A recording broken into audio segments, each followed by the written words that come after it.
Thank you, Pat, for reading that for us. And let me get myself situated here.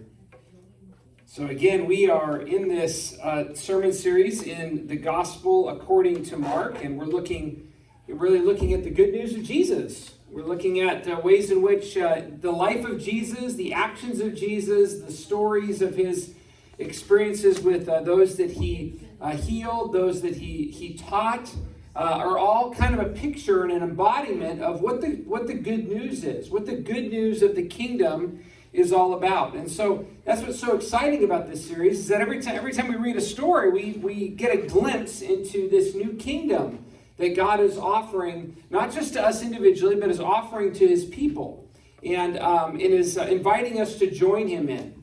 And so this morning, we're going to be exploring the topic of the Sabbath day.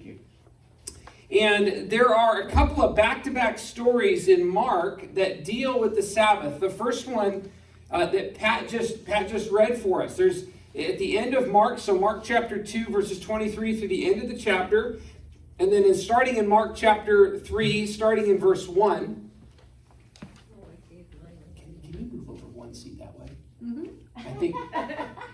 I'm thinking for Debbie to be able to see. I'll sit over here by you. I'm just thinking about you here, Debbie. There you go. I'm trying to make eye contact with you, Debbie, and I'm going like this. There you go.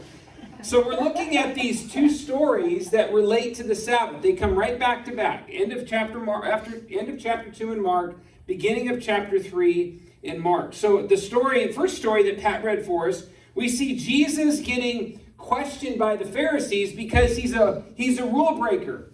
He and his disciples are accused of breaking the rules of the Sabbath because they're picking grain on the Sabbath day, probably because they're hungry.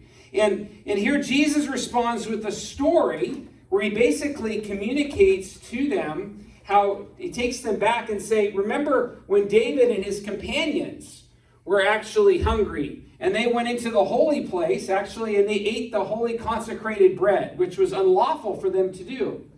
And so he is communicating to them something interesting here about what it looks like to break the rules as it relates to the Sabbath. And he goes on and he says, as Pat read for us, the Sabbath was made for man, not man for the Sabbath.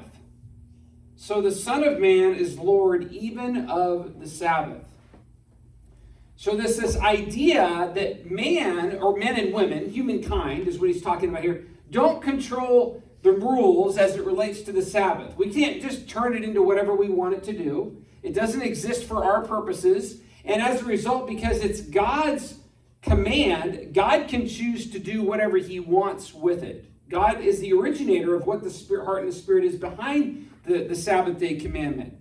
And so we even see some of this today, and in our current context, we'll talk a little bit about this, but we are we're pretty confused about this. There's even some traditions in the Christian faith that are very set on actually having their services on this traditional Sabbath day, which is Saturday, not Sunday, by the way. It's Saturday in the Jewish calendar. And so there's a sense of like, no, this is we're called to remember the Sabbath day by doing no work on Saturday. We are to go to church on Saturday. That's a tradition known as the Seventh-day Adventists. I'm kind of skimming past that, or skimming over that a little bit. But there are different faith traditions, and even in different ways in which we, as evangelical Christians, how we don't get this right. We don't understand it. It doesn't make sense to us in a lot of ways, and we create rules surrounding it. I'll explain more about that in just a moment. The second story, which I didn't have Pat read, in Mark chapter 3, we see Jesus healing a man with a shriveled hand in the synagogue on the Sabbath. So they're in church, and there's a man who's in church with them, and his hand is deformed, and he's not able to use his hand. And so Jesus looks around, and he basically says, what a great opportunity for me to show the power of God, the good news of the kingdom of God. I'm going to heal this guy's hand so he can use his hand again. And he does that, knowing full well that he is doing something on the Sabbath that's going to get him in trouble with the religious leaders.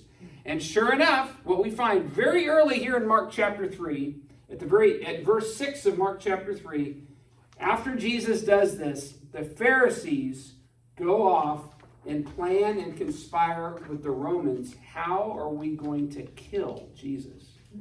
Okay, that happens this is chapter 3 of Mark. So this event of him doing something in the holy synagogue on the Sabbath day, doing an act of healing, was so egregious in the current religious context of the day that it led the religious leaders to look and to seek for his death. I mean, that tells you how important that commandment was and how much value is placed in it, that they would go to such extreme to now say, I want to kill Jesus over this. So both of these stories are rooted in the fourth commandment of the Ten Commandments. Remember the Sabbath day and keep it holy. This is articulated in a couple of places, and I'll talk about that in just a moment, in the Old Testament. Now, when I was growing up, and maybe many of you have had some experiences like this as well, but I remember as a young child, very early on, that there was a very clear understanding that Sunday was the Sabbath day, even though it wasn't historically, the Sabbath day according to the Jewish law is Saturday. It's not Sunday. But Sunday for Christians, for evangelical Christians, is the Sabbath day. That's what I was taught. And I was taught that there are a lot of things, Darren, that you should not do on Sunday. You don't go shopping. You don't do any sort of work on the Sabbath day. You certainly don't go to the movies on a Sunday. You don't participate in extra types of activities. You don't play baseball on Sabbath day. And the list went on and on and on of the things that I was not supposed to do. Sundays were reserved for eating lots of food and going to church and taking naps. That's what Sundays were about.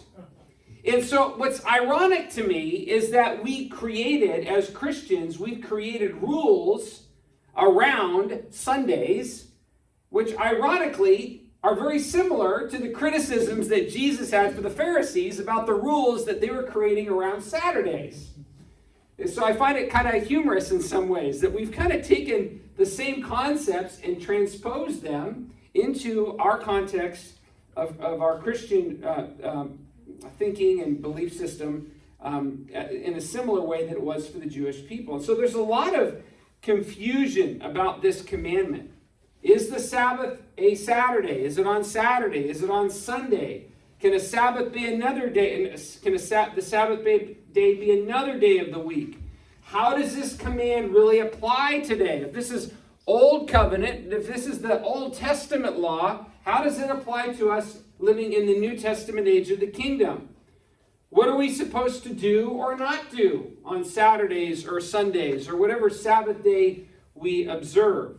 So I want to make an important point here that this command of remember the Sabbath day and keep it holy, is a complex theological reality. It is not simple.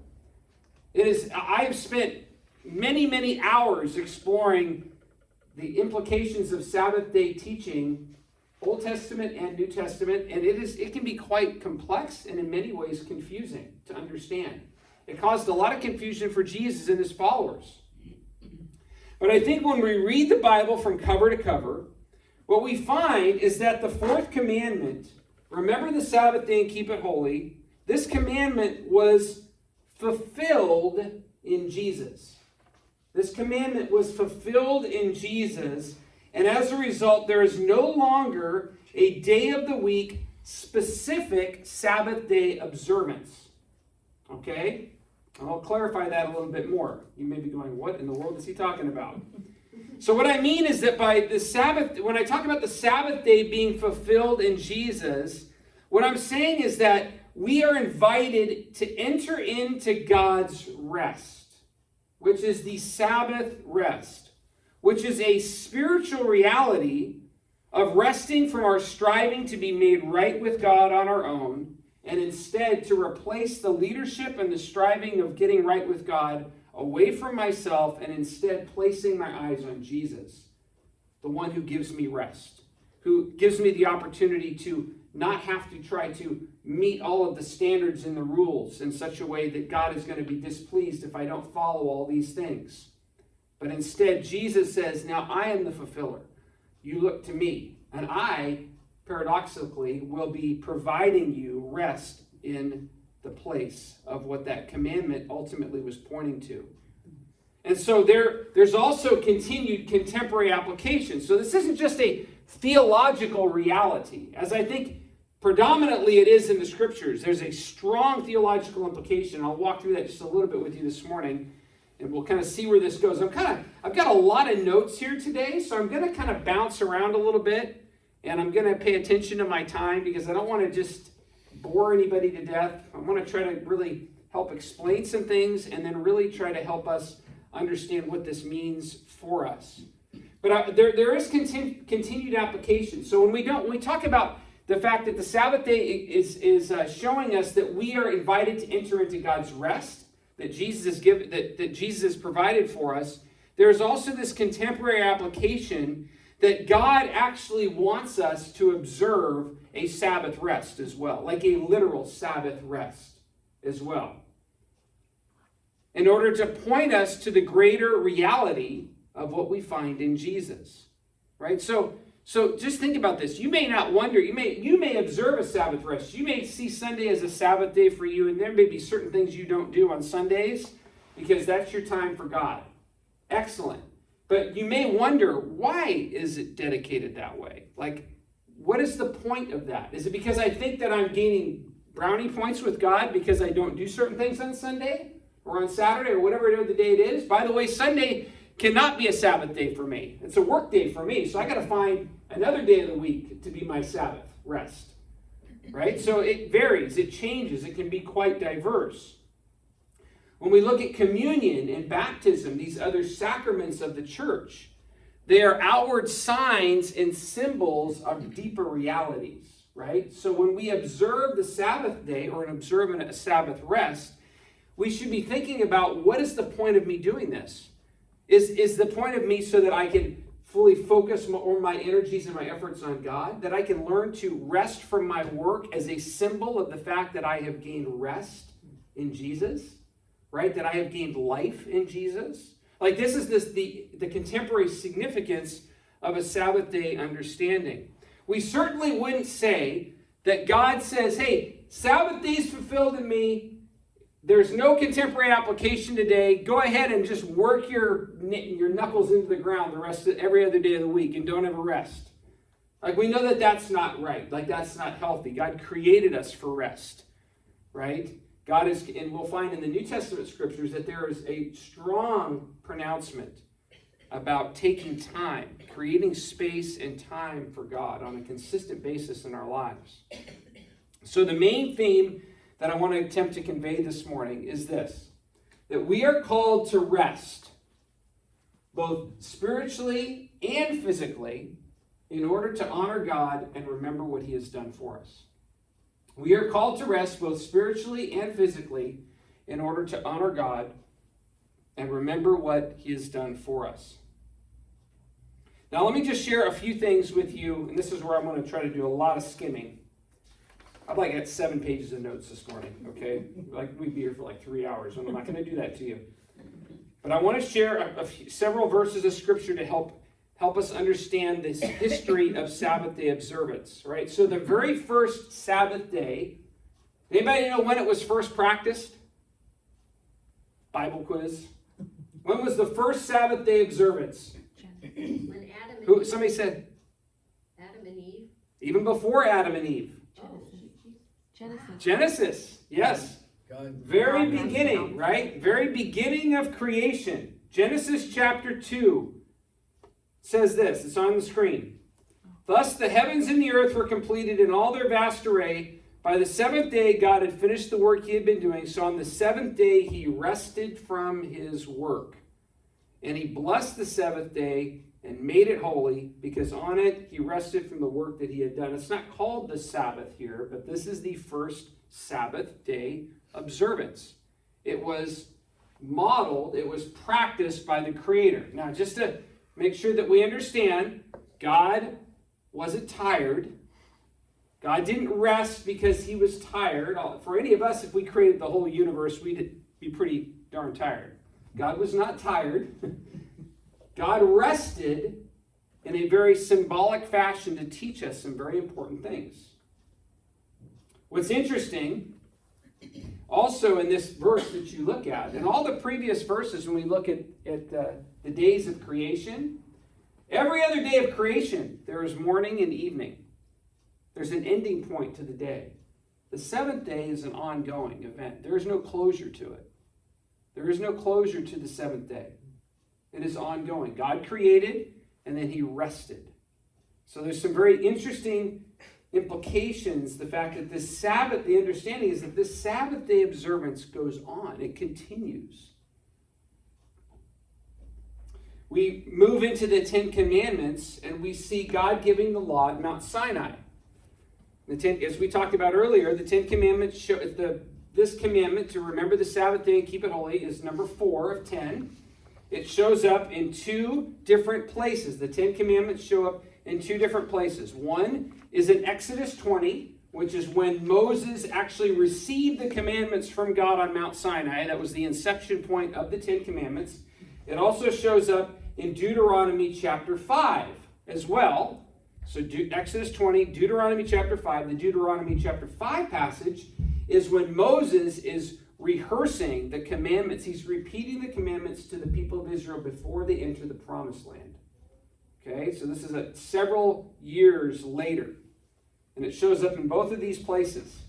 In Exodus chapter 20, look at what this command says. This is the specific command God gave to Moses. Remember the Sabbath day by keeping it holy. 6 days you shall labor and do all your work, but the 7th day is the Sabbath to the Lord your God. On it you shall not do any work, neither you, nor your son or daughter, nor your manservant or maidservant, nor your animals, nor the alien within your gates. For in 6 days the Lord made the heavens and the earth, the sea and all that is in them, but he rested on the 7th day. Therefore the Lord blessed the Sabbath day and made it holy. So 6 days work hard, do your work, but on that 7th day rest. Well, why? Because, God commands it. God says to rest. And he did it in order to model something about his behavior in resting. He's wanting to communicate something to us about what it means for God to rest and what implication that has for our own lives. In Deuteronomy chapter 5, where this passage shows up again, it ends a little differently. This commandment, when Moses is sharing this to the Israelites, it ends a little differently. In verse 15, it says this. After all that stuff that I just read, he adds on, remember that you were slaves in Egypt, and that the Lord your God brought you out of there with a mighty hand and an outstretched arm. Therefore, the Lord your God has commanded you to observe the Sabbath day. So now he takes this command of observing the Sabbath day, remembering the Sabbath day. I'll take care of it. Thanks. Yeah, there's a lot of, thank you, Debbie. There's a lot of equipment out there. Thanks, Debbie.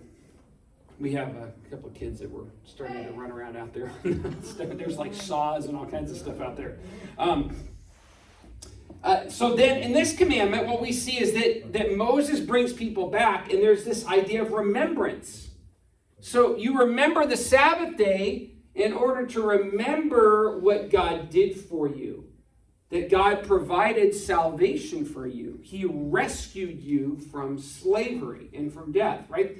The implications for what Jesus did by dying on the cross and the parallel between the blood of the lamb split over the doorpost and the exodus of from Egypt, there are so many parallels, right, that we've talked about a couple of different times, but there's so much intersection with what God did in the people of Israel in Egypt and what Jesus does for us today. So here, again, what we find is Moses bringing the people back and saying, remember what God has done for you. So when we look at both of these places in the Hebrew Scriptures, where the Sabbath day is present, the reason of the command is twofold.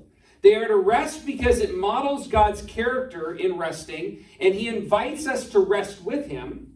And then secondarily, it serves as a reminder of the rest that he has given them by bringing them out of captivity. So it's this modeling of rest, and it's a reminder of what God has done for us. Okay? We see this all over the place. We've talked about it when we do communion, when we celebrate baptism, when we fast. There's this sense of remembrance. There's this sense of appreciation, this sense of awareness that God has done something and he's inviting me to focus my energy to invite him into that, or be invited with him into that.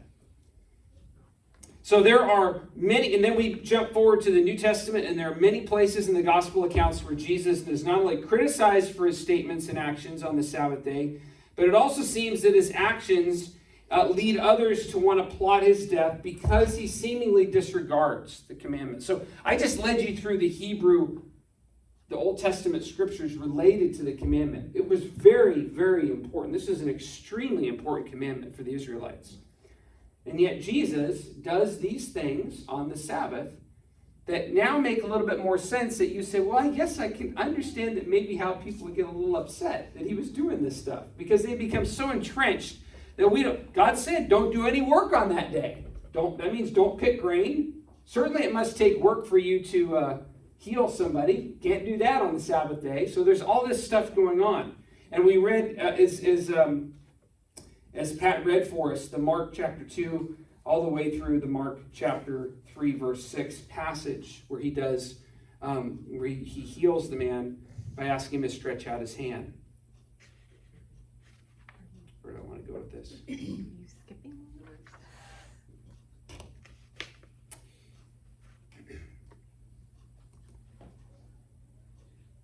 I want to share a couple of other verses with you in the New Testament, and then I want to get to some application for us this morning.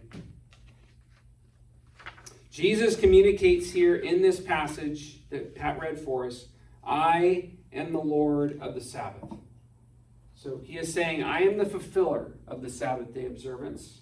I give it meaning. I give it purpose. What I say about it, you need to listen to. By the way, I was with the Father at creation. I know exactly what are the Ten Commandments. I was actually a part of crafting the Ten Commandments. Not me, just what Jesus is saying, right? I was there. So it's almost like, don't tell me what they mean. I know what they mean because I gave them, And that's what Jesus is communicating back to the people. And so, but Jesus is now turning a corner here. Jesus is helping lead the people to a place of saying, the Sabbath was always intended to point to my coming, and the rest that I was going to give humanity in providing hope and rescue and freedom from sin. The Sabbath was meant to be an eternal rest that people can enter into. And that we remember that rest by observing Sabbath day occurrences in our lives today as a way to remember and to honor God with our lives. And to honor and remember the blessing and the gift of our bodies and the way God created us. That we are called to rest. We were created to rest. We were not created to, think about your day, right? We live, a calendar day is 24 hours. And we, generally speaking, say that about a third of that is supposed to be spent sleeping. Okay? So, tremendous waste of time for some people. Talk to some major CEOs and corporations and companies. They're like, yeah, I get 4 hours of sleep a night every night. So, they're just depriving themselves, right, of things that God has created the body to need. When we look in a few other places in the New Testament, look at what we see in Colossians chapter 2. This is Paul, as he's exploring and helping people understand the Sabbath day commandment. He says, therefore, don't let anyone judge you by what you eat or drink, or with regard to a religious festival, a new moon celebration, or a Sabbath day. Look at this, these are a shadow of the things that were to come. The reality, however, is found in Jesus. It's a shadow. Yeah, Sabbath day observance, that was a shadow. That was meant to point you to Jesus. Okay, very, very interesting. Look at what the writer to the Hebrews says in Hebrews chapter 4, verses 9 and 10. There remains then a Sabbath rest for the people of God. For anyone who enters God's rest also rests from his own work, just as God did from his. Very interesting verse, isn't it? There's a Sabbath rest for the people of God. Anyone who enters God's rest, it rests from his own work, just as he did from his. Now, the implications here are twofold, right? There's this spiritual resting. We've entered God's rest. We are made right with God. God's grace and blood covers us and forgives us of sin and fills us with his Spirit and allows us to experience rest from our striving as a human being to try to fix the world and fix myself on my own. God says, been there, done that, got it figured out. Enter into my rest, enter into me, and cease striving to try to figure it all out. Find your peace, hope, and security in me. Rest in me. So we enter into God's rest, but we also rest from our own work as well. So there's this twofold meaning that goes in here. Sabbath observance is symbolic of a deeper reality. Okay? So again, our theme this morning, we are called to rest both spiritually and physically in order to honor God and remember what He has done for us. So let me share a few things. I actually did pretty good getting through that in just 25 minutes. And I just have a few more things to share with you. And it's a miracle. 7-page sermon is not going to take 3 hours. Let's talk specifically about this concept of learning to rest. Let's bring it down to this personal application for our lives. We have a hard time physically resting, don't we? I mean, we have a hard time shutting things down. We have a hard time saying no to things. Although sometimes everybody's doing pretty good this morning. Sometimes people don't have a hard time resting on preaching. You like that, Al? You do pretty well, though. I don't see anybody sleeping in here this morning, so that's good. But we have a hard time physically resting. And it's because the stress of life, right? There's a lot of stress that we deal with in life. For a lot of folks, there's this desire to get ahead, to make more money, the fear of being left alone with our thoughts when we try to rest. We've got a lot of baggage in our lives, a lot of brokenness, and we don't really want to be quiet and rest because it's easier to be active and doing stuff. So I don't have to deal with all those negative emotions and wounds that are in my life. So we have a hard time resting. We fight against it. In some circles, resting is actually seen as weak or a lack of commitment and endurance. It's kind of funny, right? A lot of times when you talk to other people, that one of the people asks, how are things going for you, or what's going on in your life, and there's just always this sense of like, oh, I'm so busy. And that may be true, but there's this natural sense of like, somehow we find a sense of significance in the fact that we work hard, and that we maybe work too hard, and that we don't rest. It would be a little weird if somebody says, hey, how was your week this week? And be like, I had a great week. I rested a lot this week. People kind of look at you and like, are you allowed to do that? Are we on vacation? So there's this sense of like, resting is looked as negative, whereas working super hard is positive. Being productive is really positive. Okay? And I'm not saying that it's bad to be productive or to work hard. I'm just saying that we get this thing so convoluted in our lives that we become work addicts. We coined another term that we've used in here. We are addicted to hurry sickness. We're always busy. We're always hurried. We're always active in our lives. We don't give any time and space for rest. Take a look at this picture up on the screen. This is a picture of a guy by the name of Captain Phil Harris. And he was a captain of one of the crab fishing boats. If you've seen this series on Discovery, Deadliest Catch. Yeah, I watched it. So Cornelia Marie was the boat that he owned. And it's a great series. Boy, great show. Just what these guys go through on the Bering Sea trying to catch crab in the middle of the winter. It's kind of crazy. But this guy is no longer with us. He passed away several years ago. He died from a massive stroke. And all signs point to the fact that he died. His life ended more quickly than it should have because of the pace of life that he lived.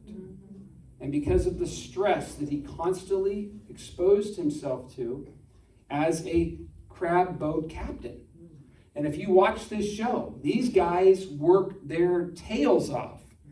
And they go 36, sometimes 48 hours without sleep while they're trying to work in the middle of the sea with a boat going like this, and they're trying to haul in crab pods and process the crab. Why? Well, that's how they make a living. They sell that crab for a lot of money.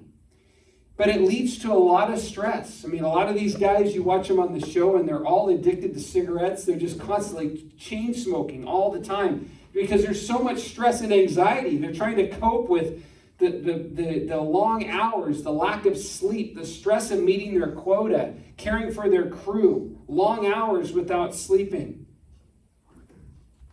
And so we may not all be like Captain Phil Harris, God rest his soul, who is, going to find ourselves at the end of our life at some point very clearly pointed towards the pace of life in which we lived. But we, as people, struggle with this reality of learning to rest. And it's important to rest. It's important to rest. For one reason why it's important is that we, as I mentioned before, we were created to rest. God, last I checked, none of you have been in a Marvel superhero movies recently that are able to go without rest and do all kinds of amazing feats without having any sort of rest in your body in order to sustain your life. We all need to rest. And when we don't, it doesn't go so well. Just, when you lack rest and lack sleep, you're a lot more irritable, right? You don't think as clearly. You maybe make poor judgments. Your brain is not firing the way that it should be. And so rest is something that God's created for us. And rest is also important for the bigger reality that it can point, or the resting can be an act of worship that helps us remember the one who has given us rest. Okay? And so when we think about this in our own application, when we think about this for our own lives, it's important to establish a Sabbath day rest for ourselves today. Not because God demands it, not because God's got a ledger up in heaven and he's looking to see, did Pat remember her Sabbath rest this week? Nope. Okay, I just knocked her down a rung in heaven. It's not this rule-keeping guide for God, right? There's this sense that we are called to remember the Sabbath day in a way that is in the spirit of what it means. And that is that we use it as a time to replenish our physical bodies, to really say, actually, there are things that are more important to my life than all the busy activities that I'm doing. Last I checked, when I talk with people that are at the end of their lives, they're not typically saying, hey, Pastor Darren, I really wish I would have worked more. Really wish that I would have spent more time running myself into the ground. Most times people are saying, man, I did too much. I tapped myself out all the time. I didn't give time and space for those around me that were important to me. I regret that. So we kind of instinctively know this. Like, we were created to take that time for ourselves in order to rest. So I'd encourage us to think about a Sabbath day rest for yourself. 1 in 7 days. And again, I'm not going to say it's got to be Sunday, it's got to be Saturday, it could be whatever day. Coincidentally, we came to observe the Sabbath day the way we do now on Sunday because in the early church, they clearly understood that the Sabbath went away. I want you to make sure you understand that. They understood that Saturday Sabbath was gone. Jesus had fulfilled it.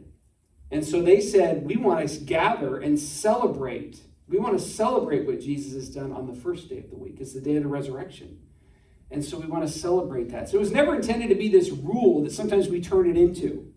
But so for some of us, Sunday may be a good Sabbath day for you because you enjoy coming to church. It's an opportunity to focus your energies on God. Wonderful.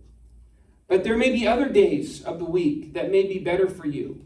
And I want to encourage you just to think about what are some of the activities that you could, and again, it's not a legalistic thing. Like when I was growing up, it was like, Darren, these are all the things you can't do on Sunday. And it was just like, why? Like, it doesn't make any sense. Like, that's resting for me. Like, that's fun for me to go play baseball with my friends. Like, that's not work. That's fun. That's rest in that sense, right?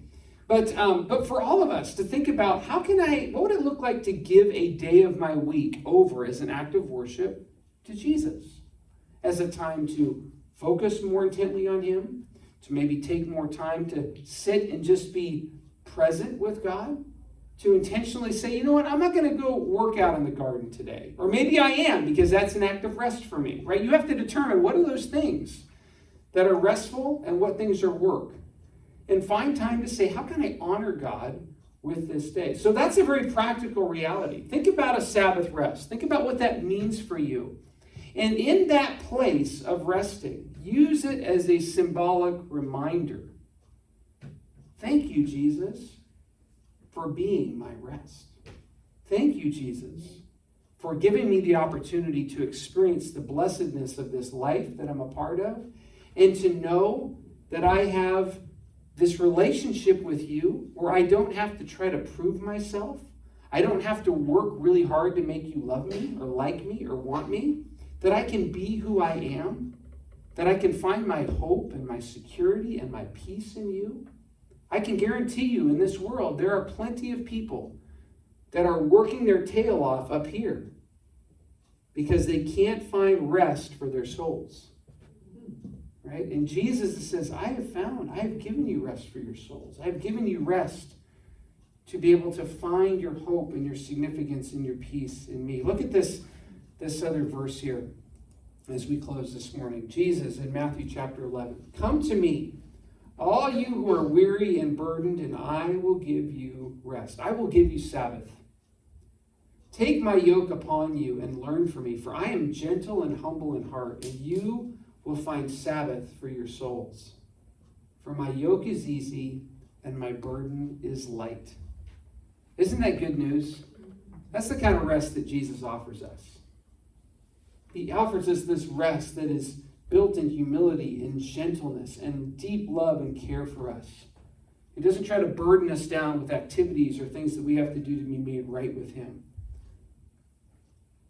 And so I want to encourage you this week to think about those concepts, to think about what is a way. We talked last week about Sabbath, right? We talked about, not Sabbath, fasting. We talked about, is there a way in which God is leading me or calling me to fast as a way to focus my attention more on Jesus in that place than the food or the entertainment that I'm looking at, whatever it may be.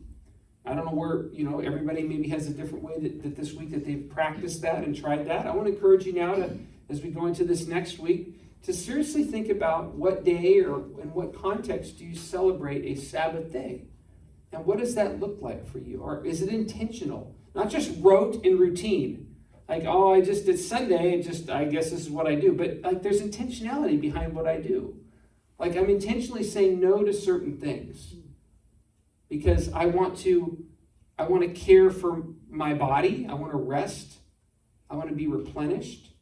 And I want to find more of Jesus in my life. And I want to remember and praise him for what he's done for me. Like those are the right motivations. That's what Jesus calls us to. And he invites us into it. The commands of Jesus, my yoke is easy and my burden is light. The things that Jesus asks us to do are not burdensome commands. If we have a bad understanding of God, then we think Jesus is desiring for us to be rule keepers. He's got a list of things to do that we're supposed to do, and he's checking them off, like Santa Claus, right? Did you do all good stuff this year? Okay, good, you're going to get a gift. We sometimes think of Jesus, we think of God like we do Santa Claus, which is just crazy that we would think that way. We need to realize that Jesus, it approaches us with grace. And when Jesus invites us into considering things for our lives, it is for our good, not for a way to stifle our lives, not for a way to destroy our lives. He wants what's good. And what we all know is that the areas that are probably sometimes the best for us are the hardest things for us to navigate into because they require work. They require exercise because we are prone to atrophy. We're prone to just kind of floating along, which is fine in some respects, but certainly not as a way of life. Like Jesus calls us to say, hey, Darren, I want you to reconsider this. I want you to reconsider this. I had a great, as I was in the car, Cheryl and I took a couple of kids down to Cal Poly on Friday. And I was listening to this podcast.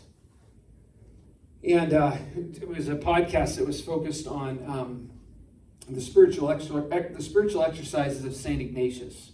And it was it's a very good, the spiritual exercises are really powerful and profound in terms of deepening our relationship with Jesus. And I was listening to a description of the exercises for week 1, which is all about kind of an idea of being confronted by our own sin. And as I was listening to the guy talk about it, in the past I'd always kind of equated, we don't like to think about our own sin in our lives. We struggle with that. It's like, well, that's such a downer, to think about all the ways I messed up. Because I always kind of wonder, it's like, well, does God still accept me? Does he still love me in the midst of that? And there's all this stuff that we deal with internally. And there was just this deep, profound sense of when I was listening to that on the drive down, and this awareness that it was like, Darren, I expose sin in you, in your life, and I expose sin in the lives of those around us as a means and as an act of grace. Like, not as an act of punishment for you, but as an act of grace, because sin is anything that is outside of my desire for you. And believe me, there are plenty of ways that we sin that we would probably never call sin, because it is outside of what God's best is for us. And so Jesus is constantly wanting us to keep an openness and an awareness of, what does Jesus want for me? How does he want to transform me? What gets in the way of that? And by the way, every one of us in this room, we've got stuff that gets in the way. And that's known as sin. It gets in the way. So fortunately, none of us is perfect. Jesus is, and he says, hey, there is much grace. And when I make you aware of your sin, I'm calling you to look at that sin. I'm calling you to submit yourself to me in that place and realize that I'm here for you. And it's an act of grace that I make you aware of that. Otherwise, you just go ahead and live with this disease, this problem that continues to alienate you from me. Okay, so we are called to rest both spiritually and physically in order to honor God and remember what he has done for us. I hope that is helpful for you this morning. It, in my mind, felt like, and on my paper, looks like a little bit of a hodgepodge of a sermon, but I hope that it came across and was communicated in a way that was helpful for you this morning, and that God is using and will use to encourage you. So